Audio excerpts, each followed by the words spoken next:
in this week's lesson, we are going to change the strings on a scroll head dulcimer. It's kind of surprising to me how many people don't like to change their strings or are hesitant to do so. They don't know how.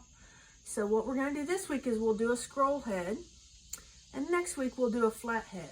All right, so that, and you should give it a try. You can do this. All right, so you need your dulcimer, obviously, and you need worn strings on it. That for me is not a problem. So you need a new set of strings, and of course that's what I prefer. You got to take off all your capos and stuff like that. You need some sort of end nip. These are some fancy ones that my husband bought me for Christmas one year from Music Nomad, but any little sharp edge wire cutter will work. And I always like to clean, I take this opportunity to clean my fretboard off. There's just all kinds of products for that. This is the one I prefer, but it smells like lemon. What do you expect? I love it. But yeah, there's just all kinds of things to use there. So let's get into this. All right, now the first thing I like to do is orient myself with how the strings are on there currently, okay? So this one has the melody string at this first pole, and it's going underneath the pole, the wire, the fret wire. And then the second one, the middle string is out to the third pole, so that both my melody and middle are on the left side, facing me. And then this has the bass set at this peg right here, going over at the top. Okay, I think I'm going to leave it like that. If you had your double melody, of course you would need to change that, and you would have both your double melodies on this side, and then you'd have your middle all the way to this long pole here. And what you would need to do if you were taking it to the long pole, I would just go ahead and route it under this pole and under this pole to bring it straight out this way. Okay, so now that I see how this is oriented, I'm going to do the same thing. And all I'm going to do here is just loosen it up. And take note that there's not a ton of string wrapped around your poles. There's only a couple times around, okay? So I just want it to be loose enough that I can come over here and just lift these up off of the poles. So just lift them up. Now, you might find that your bridge or your nut are in there floating and loose, okay? And that's normal. Some of them are glued in, but that's pretty normal. But Folkcraft has a nice little touch here.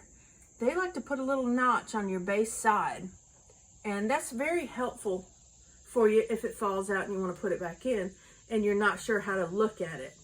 You can always tell by what the deepest cut is on the deepest slot is going to be your bass string, but they give you this handy little notch on your nut and your bridge that is very helpful for you. It's just a tiny little nick, and that's how they've fitted it. Okay, so now we're just going to remove the rest of it from the poles. I will say this, the flat heads are much quicker on string changes. All right, so then you just take up your strings and wind them up and discard those. And mine always get really nasty from the oils in my fingers, and I play them a lot. And I never wipe the strings down. I never have. Okay, so now we're going to clean. And this is just a really quick process. You can see some dust and finger oils and things like that. You don't want to use a lot of oil here. And I say oil. This is 100% natural oils. This has not got anything crazy in it.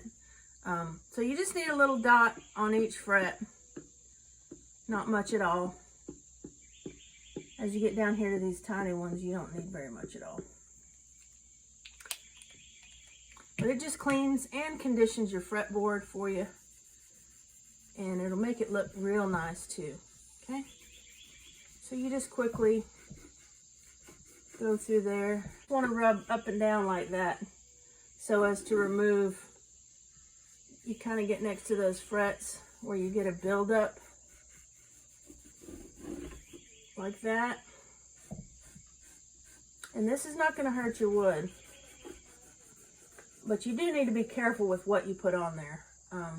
I'm taking the dry part and just removing dust from the rest of it. All right, we're ready for some strings. Now I'm just going to take the dry part and wipe it again. Rub it down again. All right, so we're ready for our strings. Grab our set of strings. Doesn't really matter what order you want to put them on here.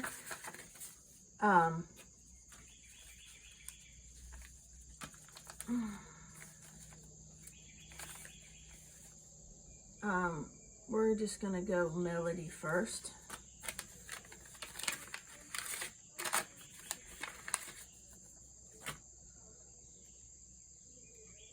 And what you want to do here is you're gonna cut your string before you ever put it on.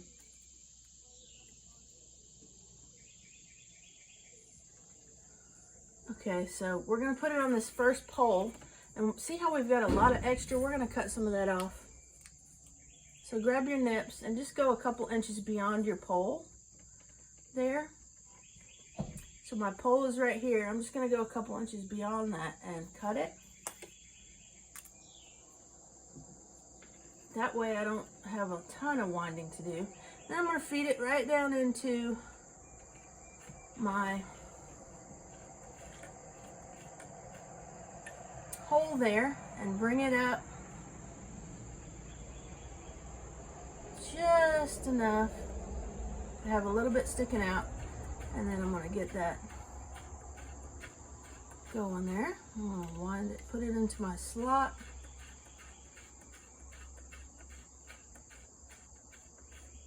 And depending on how much you left, you want to leave enough to go around the pole at least twice, I'd say, but not a ton.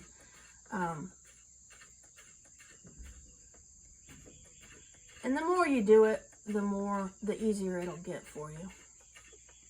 But I have a little slot here in the wood as well, which is nice. So there we go. We have our first string on. Now we'll go to our middle.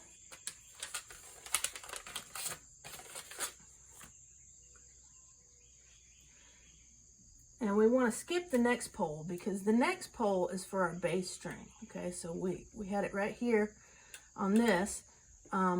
And if you had a double melody, normally you'd have both of those here and your middle would be here, but we're going to just put it right there. And again, we're looking at this pole. We're just going to go a couple inches past it.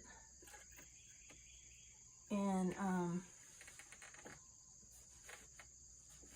cut it off. About here.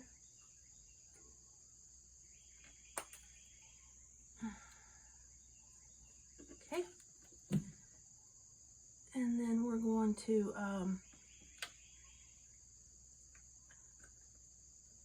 this time I'm going to go over the top of it.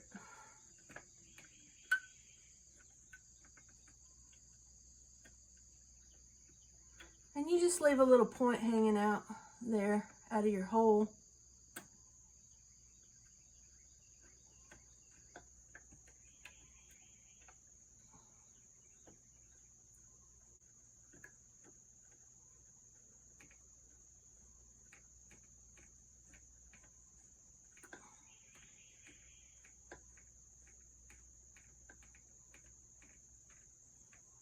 And you just wind it up.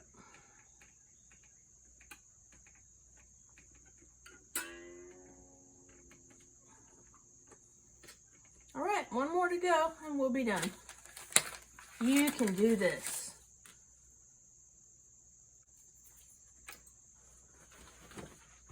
All right, last one. We're just going to attach it at the back.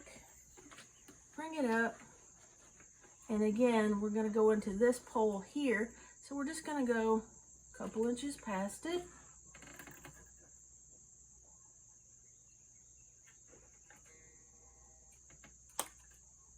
And cut it. We don't want anything flying around.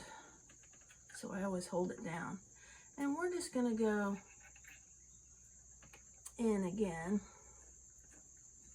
to the top of this one.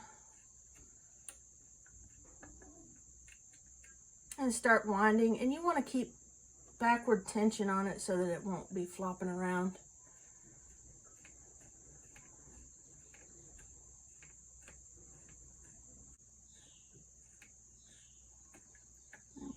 Fit it into our slot there.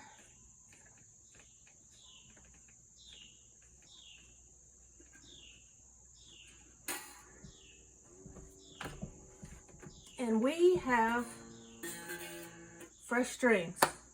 All right, you're done. You can do this. I know you can. So give it a try. All right, now it's time to play the strings off of that sucker. And we'll see you next week with a flat head dulcimer string change.